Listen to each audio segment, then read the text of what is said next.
కబ్జాలు దోపిడీలు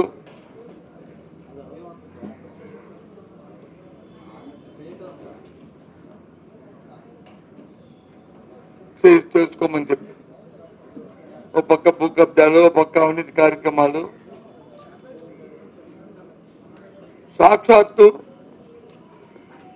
వస్తున్న ఆరోపణలు మంత్రుల మీద వస్తున్న ఆరోపణలు కానీ శాసనసభ్యుల మీద వస్తున్న ఆరోపణలు కానీ ప్రజాప్రతినిధుల మీద వస్తున్న ఆరోపణలు కానీ సీమ కుట్టినట్టు కూడా లేదు ఈ ప్రభుత్వానికి. చాలా దురదృష్టం దుర్మార్గం. ఎంతసేపు కేబినెట్ మీటింగ్ జరిగితే లేదు లీకులు వస్తే ఏదో వాళ్ళ మీద చర్య తీసుకున్నాను ఈయన మీద చర్య తీసుకున్నాను వాళ్ళు ఇదన్నారు ఇది ఉన్నారు ఏంటన్నారు. తీరమ్మ చూస్తే ఎవరి మీద చర్యలు లేవు. మేము అడుగుతున్న చర్యల కంటే ముందు ముఖ్యం పరివర్తన లేదు. కొన్ని ఏదో చెప్పారు మళ్ళీ మన్నాడు ఆ ఇన్సిడెంట్ ఇంకో ఇన్సిడెంట్ జరగలేదన్నాకి ఏ రోజైతే చెప్తారో సీరియస్ గా ఉండమని ఆ మన్నాడు ఇంకో ఇన్సిడెంట్ ఒకటి కాదు రెండు కాదు ఒక మంత్రి మీద కాదు లేకపోతే ఒకరి మీద కాదు ఒకరిని వేరే చుట్టూ ఎంత అక్కర్లేదు ఒకరిని వచ్చి కొంత అక్కర్లేదు మొత్తం అందరూ కూడా అలాగే ఉన్నారు ఆరోపణలు అయితే.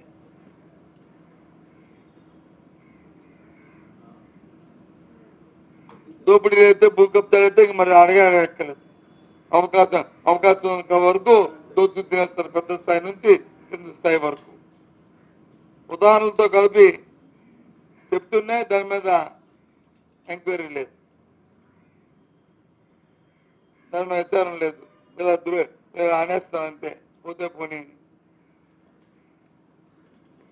రాష్ట్ర ప్రజలందరినీ గమనించమని కోరుతున్నాను. ఈ ప్రభుత్వం తాలూకా వ్యవహార శైలి ఎలాగుందో పరిపాలన విధానం ఎలాగుందో ఎంత దుర్మార్గమైన ఆలోచనతో ఈ కార్యక్రమం జరుగుతున్నాయో మరి ఎక్కడ సామాన్యుడికి వచ్చి నీడ సామాన్యుడి రక్షణ కనిపించలే.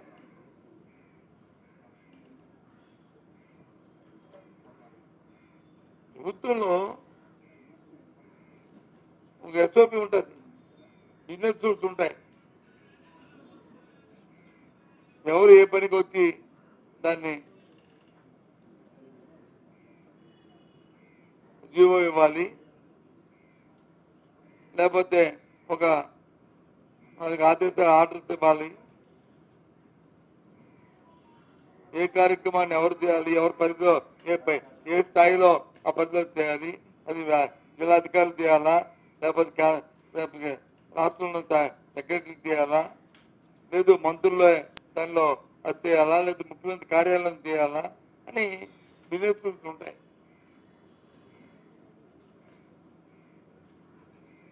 నేను మధ్య చూస్తున్నాను ఒక రెండు ఇష్యూల్లో మేము ఎంక్వైరీ చేస్తాం. ఎంక్వైరీ చేయడం నాన్సెన్స్.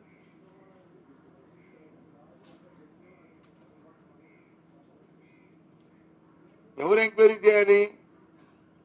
ప్రభుత్వం సంబంధించిన అంశం అయితే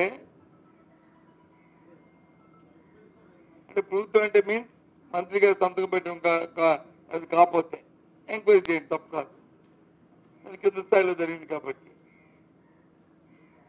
లేదు సెక్రటరీ స్థాయిలో జరిగితే కింద స్థాయిలో జిల్లా స్థాయిలో జరిగితే సెక్రటరీ ఎంక్వైరీ చేయడం తప్పు కాదు.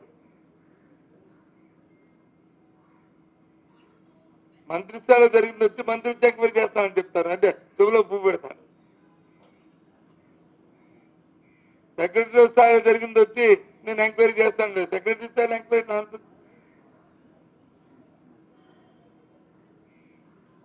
జిల్లా కలెక్టర్ స్థాయిలో జరిగింది వచ్చి జిల్లా కలెక్టర్ ఎంక్వైరీ చేస్తానంటే ఆయన సంతకం పెడితే ఆయన ఎంక్వైరీ చేస్తానంటే ఏ ఒక్కరి మీద ఈ 14 నెలల కాలంలో ఈ వచ్చిన ఆరోపణలు ఎవరి మీద ఒక్కరి మీద చర్య తీసుకున్నారా చెప్పండి. ఎవరిని పంపి పెడదామని, ఎవరు ఇంకా దోచుకు తినేద్దామని. మీకు సిగ్గు అనిపించట్లేదు, మీకు బాధ అనిపించట్లేదు ఈ కార్యక్రమాలకి? ఇంకా పేదవాళ్ళ గురించి చెప్తే ఓ గొప్ప చెప్తారు. నిన్న మొన్న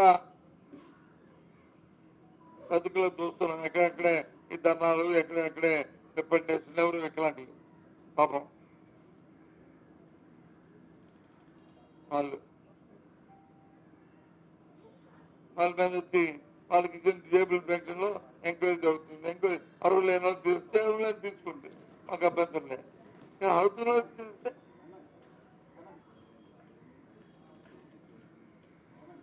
ఈ రాష్ట్రంలో 7,70,000 వికలాంగుల పెన్షన్లు ఉన్నాయి.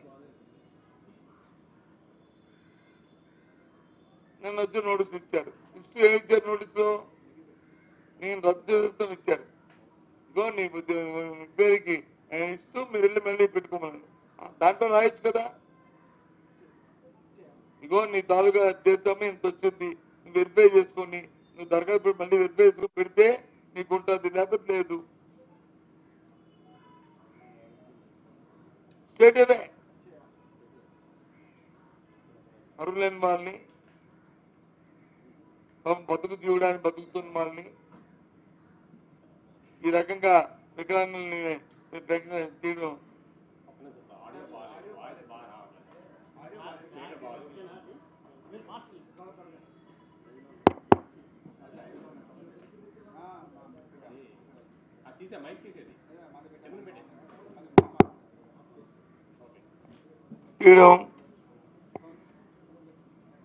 ఇది భాగంగానా వాళ్ళు బతుకెలా బతుకుతారు, ఏ రకంగా జీవన గడుస్తుంది? అంత దుర్మార్గం ఏంటిది? అంత మానవత్వం ఉందా? చూస్తున్నాం మనం. నిన్న మొన్న పత్రికలో ఫోటోలు చూసాం. మళ్ళీ దాని మీద వచ్చి కథనాలు, ఒకళ్ళు వచ్చి చూపెట్టారు, ఒకళ్ళు అలా చూపెట్టారు, ఒకళ్ళు చూపెట్టారండి.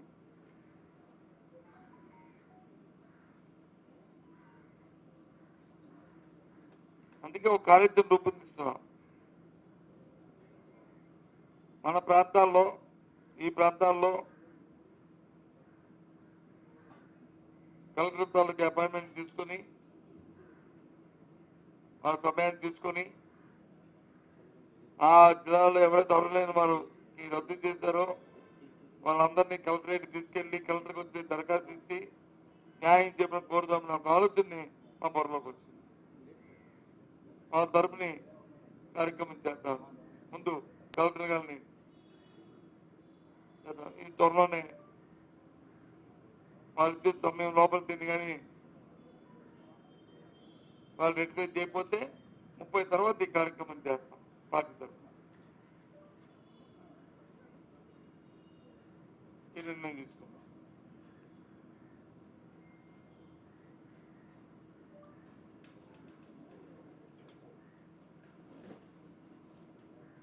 ముఖ్యంగా ఇవాళ రాష్ట్రానికి సంబంధించిన అంశం, మన ప్రాంతానికి సంబంధించిన అంశం విశాఖ స్టీల్ ప్లాంట్ ప్రైవేటీకరణ. దాని మీద నిన్న మా పార్టీ నిర్ణయించిన ప్రకారం డిఎంసి సమావేశంలో దాన్ని వ్యతిరేకిస్తూ తీర్మానం చేయమని చెప్పాం. మా కార్పొరేట్ అందరూ కూడా దాని మీద ఒత్తిడి తీసుకొచ్చి తీర్మానం చేయించాం. గత కౌన్సిల్ జరుగుతున్నప్పుడు హఠాత్తుగా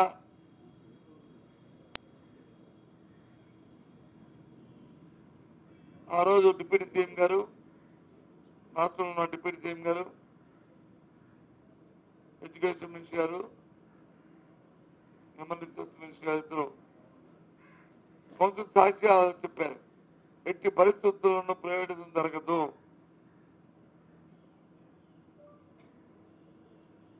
మేము ఉన్నంత వరకు జరగదు. కౌన్సిల్ సాక్షిగా చెప్పారు ఆ రోజు మా కళ్యాణమ్మ బిజినెస్ మరి నేటి రోజున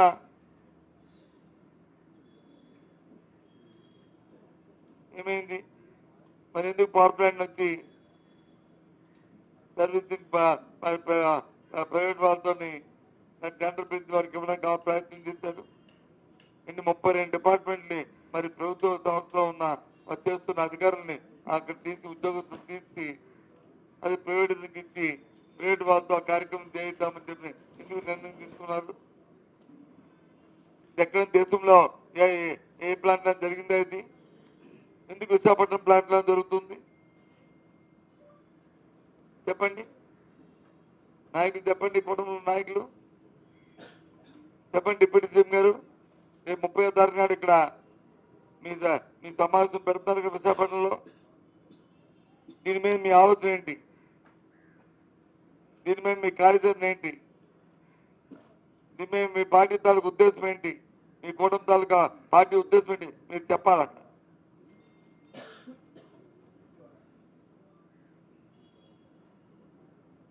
లీడ్ చేయండి.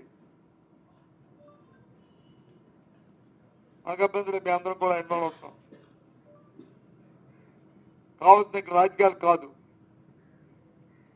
విశాఖ ఉక్కు ఆంధ్రలో కొనుక్కునే ఏదైతే ఉందో దాన్ని సార్థకం చేసుకోవాలి.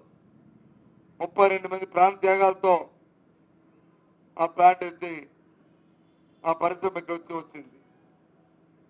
దాన్ని కాపాడుకోవాలి. ఈ ప్రాంత పారిశ్రామిక అభివృద్ధికి అందరూ నడుం కట్టాలి. ఎక్కడ తూట్టుపడినా, ఎవరు తూట్టుపడినా దాన్ని వ్యతిరేకించాలి. అదే మా తాలూకా మా పార్టీ తాలూకా సిద్ధాంతం. ప్రధానమంత్రి గారు వచ్చి మొన్న వస్తే గిన్నీస్ బుక్ గురించి ఆలోచించారు కానీ విశాఖ స్టీల్ ప్లాంట్ గురించి ఆలోచించలే. యోగాడికి కూర్చున్నాడు. అడగవలసిన బాధ్యత లేదండి ముఖ్యమంత్రికి? అడగవలసిన బాధ్యత లేదండి ఉప ముఖ్యమంత్రికి? అడగవలసిన బాధ్యత లేదండి ఆ వేదిక ఉన్న మంత్రికి? ఒకరు పోగొట్టుకోవడానికి, ఒకరు చేసుకోవడానికి, ఇచ్చేయడానికి ఈ ప్రాంతానికి రావడం, దానికి వచ్చి మా ప్రజలందరూ కూడా ఇబ్బంది పడ్డమా ఏంటిది?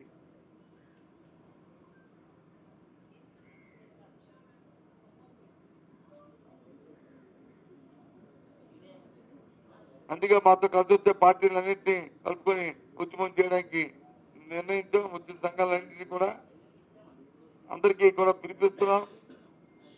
మేధావులకి, ల్యాండ్ పరిరక్షణ కోసం ఎవరైతే ప్రయత్నిస్తారో వాళ్ళందరినీ కూడా పిలిపిస్తున్నాం. పెద్ద మనసుతో అందరూ కూడా కలుద్దాం. మాకేం బ్యాచాలా లేవు. ఇదేదో మేమే లీడ్ చేయాలనే ఆలోచన మాకు కాదు. ఎవరు చేసినా ముందుంటాం, ఎవరు చేసినా మీతో ఉంటాం. లేదంటే మేమే దాన్ని లీడ్ చేసి ముందుకు తీసుకెళ్తాం. దయచేసి అందరూ ఇన్వాల్వ్ అవ్వాలని ప్రతి ఒక్కరిని కూడా కోరుతున్నాం. దాన్ని కార్యాచరణ కూడా రూపొందిస్తున్నాం.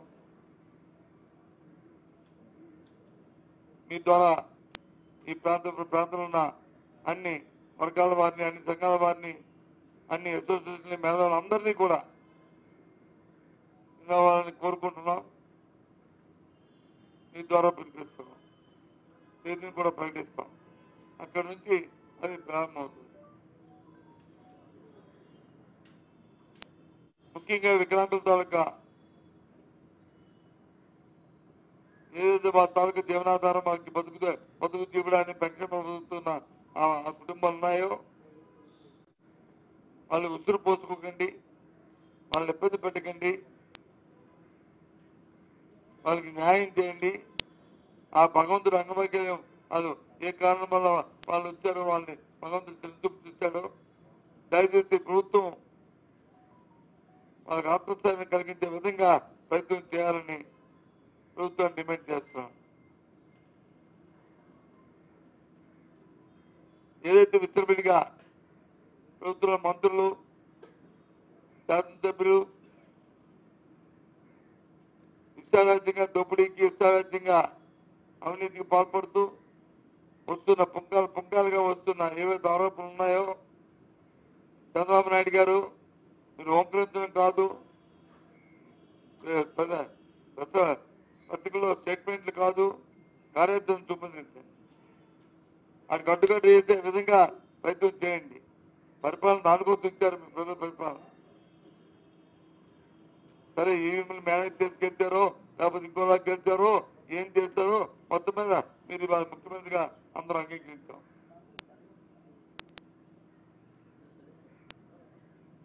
సార్థకతో ఆ కార్యక్రమం చేయండి. గాలి వదిలేసి మా అందరి అంటే మాత్రం చూస్తూ మా ఊరుకునే సమస్య కాదు. నేను తీవ్రంగా జరుగుతున్న పరిణామాలని ఇబ్బంది ఖండిస్తున్నాం. ఓకే, ఎవరైనా స్టీల్ ప్లాంట్ లీడ్ తీసుకుని కలిసి పనిచేయడానికి దేనికి కలిసి పనిచేయండి? స్టీల్ ప్లాంట్ ఇష్యూ మీద మా తాలూకా స్టీల్ ప్లాంట్ కాపాడుకోవడానికి అవసరమైతే ప్రధానమంత్రి దగ్గర మేము కూడా వస్తాం.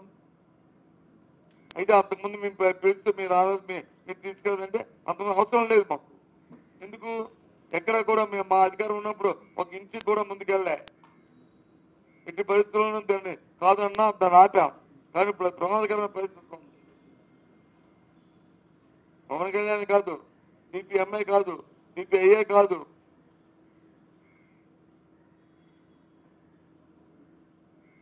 అందుకే ఒక అడుగు దిగైనా సరే ప్రాణి కాపాడుకోవడమే మా తాలూకా ధ్యేయం. అది నేను చెప్తున్నా. ఇది వ్యక్తులు కాదు, ఇక్కడ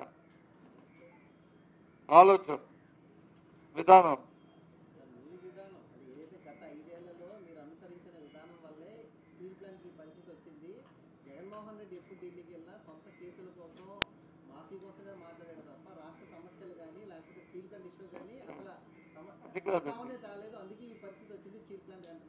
సరే, అది మీరు వచ్చి వాళ్ళు చెప్తున్న మాటలు మీరు నన్ను అడుగుతున్నారు అంతేనా? 16 సార్లు ఢిల్లీకి వెళ్ళి చంద్రబాబు నాయుడు ఈ 16 కాలంలో స్టీల్ ప్లాంట్ ఎప్పుడు మాట్లాడి చెప్పండి? ఎప్పుడు బహిరంగ చెప్పండి? సాక్షాత్తు ప్రధానమంత్రి గారిని విశాఖపట్నం వేదిక మీదే జగన్మోహన్ రెడ్డి గారు అడిగారు. ఆయన ఎందుకు మీరు అడగట్లేదు? ఎందుకు మీరు చెప్పట్లేదు? మళ్ళీ పైపెచ్చు మా సొంత పనులుగా మరి ఇప్పుడు వెళ్తుంది చంద్రబాబు నాయుడు వచ్చి దేశం మీద పనులుగా. ఏంటిది ఆ ద్వంద్వ వైఖరి? సాక్షాత్తు మంచి ఎదురుగా ఉన్న మనిషిని ప్రజల ముందు వచ్చి అడగంట. ఇంట్లో అడిగాను, అడిగావో లేదో ఎవరు తెలుసు? మేము అడిగానని చెప్తున్నాం, మీరు కాదంటారు. అందుకే ప్రజల ముందు కూడా అడిగాం. ఆ 16 నెలలుగా 5 సంవత్సరాల కాలంలో ఇలాంటి ప్రైవేటిజం ఎక్కడైనా జరిగిందా? ఏ సెక్టర్ జరిగిందా? 11,000 కోట్లు అప్పు తెచ్చామని దేనికి తెచ్చారు? అప్పు ప్యాకేజ్ తెచ్చామన్నారు. ఏం చేశారు ప్యాకేజ్? ఏదైనా ఒక సంవత్సరం వచ్చి దాన్ని ప్రైవేట్ మార్కెట్లో పెట్టినప్పుడు దానికి సున్నాలు వేసి లేకపోతే దాన్ని జంక్షన్ చుట్టి దాన్ని పౌడర్లు వచ్చి దానికి వచ్చి చేసి అప్పుడు మార్కెట్లో పెడతారు. ఆ చేయడానికి కదా మీరు చేసింది. కాకపోతే ఎందుకు ఇది జరుగుతుంది? ఎందుకు అడ్డుకోలేదు? సాక్షాత్తు కేంద్ర మంత్రులు ఉన్నారు కదా ఇక్కడ. ఒట్టుమిట్టితే కేంద్ర మంత్రుల స్పీచ్ అంటారా స్పీచ్ చూపెడతాను చెప్పండి. ఇంటి చూపెడతాను. బాబు నా సెల్ ఫోన్ లోన్ తీసుకున్నా, నా సెల్ ఫోన్ లోన్ తీసుకురా పెట్టాను, మీకు వినిపిస్తాను.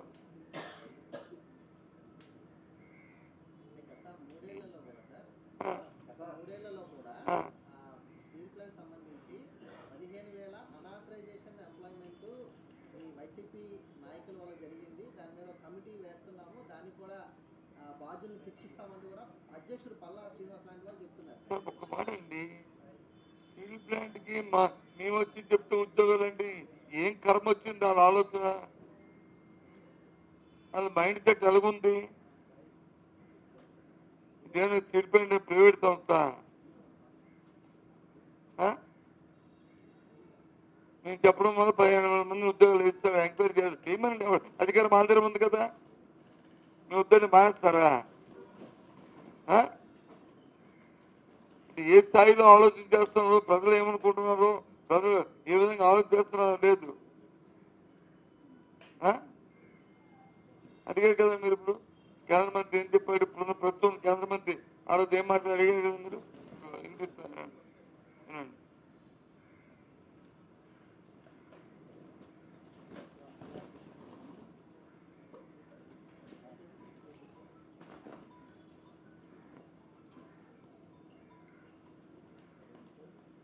అంటే అపోజిషన్ ఉంటే ఒక మాట, ప్రతిపక్షం ఒక మాట, అధికారం ఉంటే ఇంకో మాట.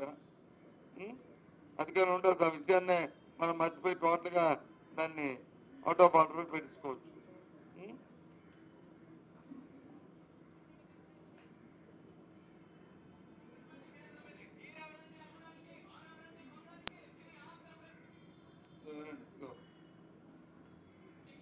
మనం పన్నులు కట్టే ఉన్నటువంటి కేంద్రం ఇది, మనం ఓట్లు వేస్తే ఉన్నటువంటి కేంద్రం ఇది. మీరెవరండి అమ్మడానికి, వారెవరండి కొనడానికి? ఇది ఆంధ్రప్రదేశ్ ప్రజల తాలూకా సొత్తు, ప్రజల తాలూకా హక్కు. కేవలం పేపర్ మీద కేంద్ర ప్రభుత్వం తాలూకా హక్కు ఉందని చెప్పి ఢిల్లీలో ఏసీ రూముల్లో కూర్చొని ఈ రోజు ఒక నిర్ణయం తీసుకొని అమ్మేస్తామనంటే తెలుగు ప్రజలు ఎవరు కూడా సహించం, ఊరుకోమనేది కూడా ఈ సందర్భంగా తెలియజేస్తున్నాం. ఎవరో బయట నుంచి, ఏ దేశం నుంచి ఎక్కడ పుట్టి ఎవరు వస్తారో వాళ్ళు చేతులు పెడతారనంటే మేము ఆంధ్ర వాళ్ళు ఊరికే చూసుకొని ఊరుకునే వాళ్ళం అనుకుంటున్నాం.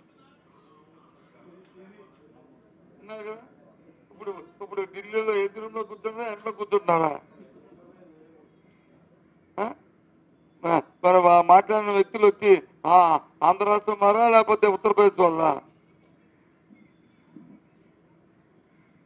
మరి 32 డిపార్ట్మెంట్ నుంచి ప్రైవేటైజేషన్ చేసి ప్రైవేటైజేషన్ చేస్తుంటే మరి ఏం చేస్తున్నారు?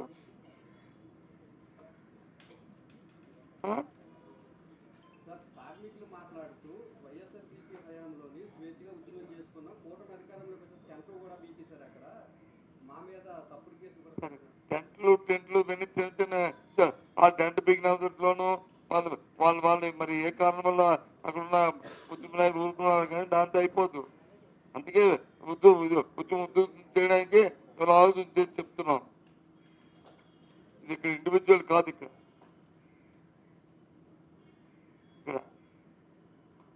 వాళ్ళు అందుకే ఇవాళ డిప్యూటీ చీఫ్ పవన్ కళ్యాణ్ ఇక్కడ పెడతాను కాబట్టి ఆయన తాలూకు వివరణ ఇవ్వాలని అడుగుతూ డిమాండ్ చేస్తున్నాం. 30వ తారీఖు నుంచి ఆ వేదిక మీద నుంచి స్టీల్ ప్లాంట్ తాలూకు భవిష్యత్తు గురించి వాళ్ళ కార్యాచరణ ఏంటో వాళ్ళు చెప్పాలి. పక్కన పెడితే మెయిన్ ఇష్యూ ఇది. మీకు అవునా కాదో టీవీ5కిను, మీ ఏబిఎన్కిను, ఈటీవీకిను, లేకపోతే మా టీవీకిను మాకు ఇది మెయిన్ ఇష్యూ. చెప్పండి.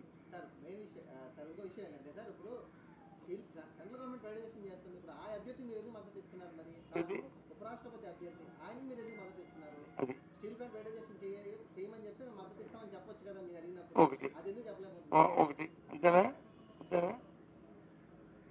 వైఎస్ఆర్సీ పార్టీకి జగన్మోహన్ రెడ్డి గారి పార్టీ ఆవిర్భావం అయిన దగ్గర నుంచి జరిగిన ప్రతి ఎన్నికల్లో ఉన్న ఒక విధానాన్ని పార్టీ తీసుకుంది. ఏటా విధానం?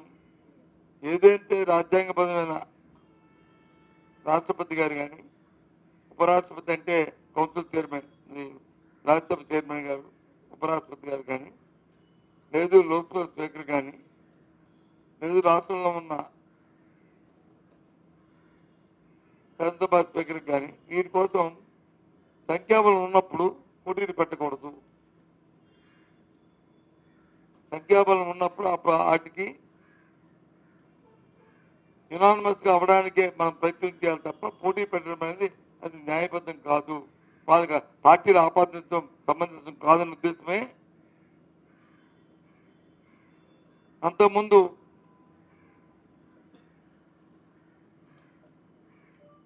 రామ్నాథ్ కోవింద్ గారు కానీ, ప్రణబ్ ముఖర్జీ గారు కానీ, లేదు వెంకయ్యనాయుడు గారు అయినప్పుడు కానీ, అలాగే ఇప్పుడు కానీ శాసనసభ సాక్షాత్తు కోడేశ్వర ప్రసాద్ ఆయన స్పీకర్ అయినప్పుడు కానీ ఇప్పుడు అందుకే పోటీ పెట్టలే వైఎస్ఆర్సీ పార్టీ. ఆ నేపథ్యంలో ఇప్పుడు వెళ్తున్నాం. ఇష్యూ బ్రాడ్ మైండెడ్లో విధానం వేరు, ఇష్యూ మీద లేదు. ఒకవేళ రేపు వచ్చే అడ్డు పెడతాం, అవుతుంది తగ్గే బలం తర్వాత కాదు కదా. కానీ ఆ పదవికి వచ్చిన ఔన్నత్యం, ఆ పదవికి రావాల్సిన ఇది రాజకీయ సంబంధం లేకుండా రాజకీయ అతీతంగా ఉండాలనుకునే దానికి ఆ స్ఫూర్తికి ఆఘాతం కలగకూడదు. దీనివల్ల అయిపోతుందంటే ఓకే, మాకేమైంది చెప్పండి. నేను చంద్రబాబు ఏం చెప్పాడు?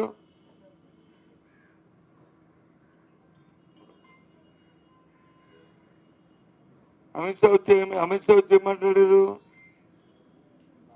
ఇండియా పెద్ద వచ్చి నక్సలైట్లతో జడ్జిమెంట్ ఇచ్చారని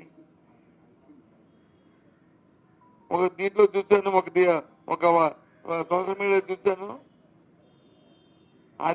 అదే వ్యక్తి, అదే జడ్జి గారు చంద్రబాబు నాయుడుకి వచ్చి సైకిల్ గుర్తిచ్చారని వాస్తవం అదే నేను స్టడీ జరిగి సోషల్ మీడియా చూశాను. అలాంటి లెక్కలు తీసుకోకూడదే. ఎందుకంటే ఆయన ఆ స్థానంలో ఉండి అది ఆయన నమ్మి అయితే జడ్జిమెంటు చట్టపరంగా రాజ్యాంగబద్ధంగా ఇచ్చారు.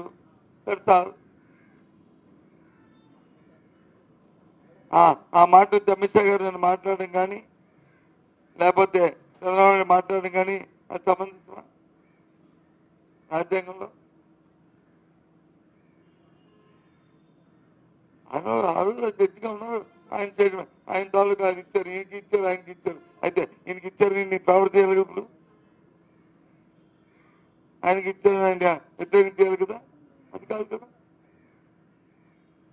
ఎవరేమనుకున్నా ఎవరేం చేసినా మాకు సంబంధం లేని విషయం.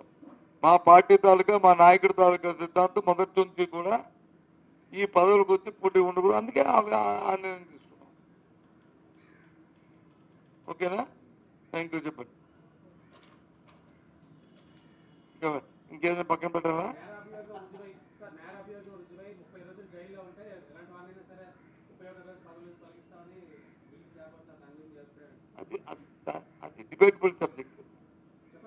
అది డిబేటబుల్ సబ్జెక్ట్. అది ఇంకా వాళ్ళు కమిటీ వేశారు.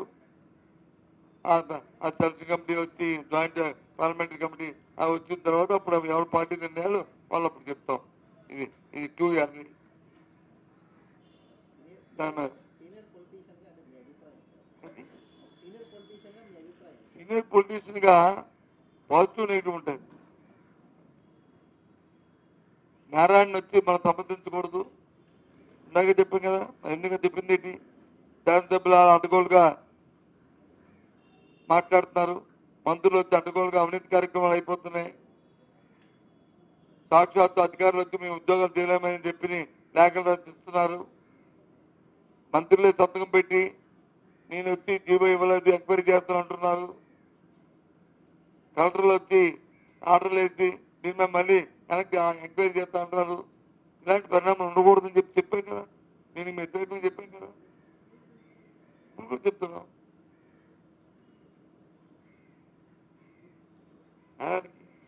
ఇవాళ ఎక్కడో టీవీలో చూశాను, పేపర్లో చూశాను, మనిషి మీద ఇన్ని కేసులు ఉన్నాయి.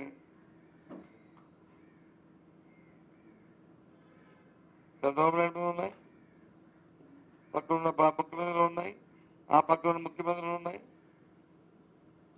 మా నాయకుల మీద ఉన్నాయి. అని ఫైనల్ గా న్యాయస్థానంలో అది తెలిస్తే తెలియనప్పుడు ఆలోచిస్తాం ఏ నిర్ణయిస్తాను.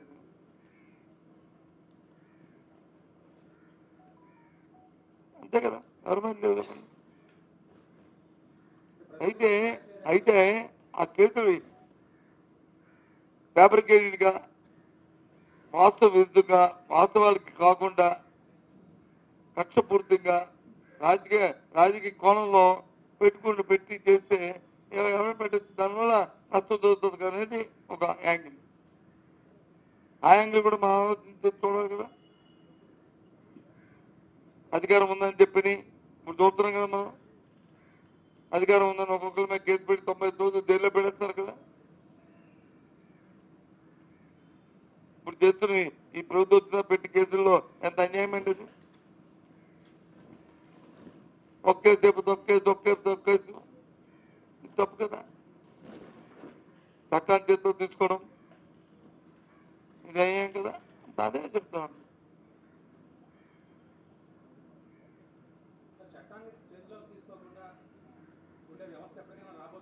రావాలని కోరుకుంటున్నాం. ఇంతకు ఉండేది కదా, పూర్వం ఉండేది కదా. అద్దెలు ఇట్లా ఎక్కువైపోయి అంత ప్రపంచం అంతా నాకే తెచ్చుకున్నాను అనుకున్న చంద్రబాబు నాయుడు లాంటి వ్యక్తులు వస్తే ఇలాగ ఉంటాయి.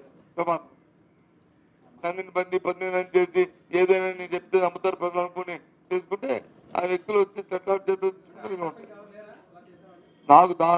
నాకు గ్యాప్ వచ్చి చెప్పాను నేను. నీకేమైనా గ్యాప్ వచ్చి నువ్వు చెప్పు. నేను నాకు తెచ్చుకోను, నాకు అవసరం లేదు తెచ్చుకోవడం. నాకు అదే గ్యాప్ వచ్చి అదే చెప్పాను. నీకు ఎవరైనా గ్యాప్ వచ్చి చెప్పు, తప్పే ఉంది. నువ్వు వద్దాను కదా. నేను నీ ప్రజాస్వామ్యం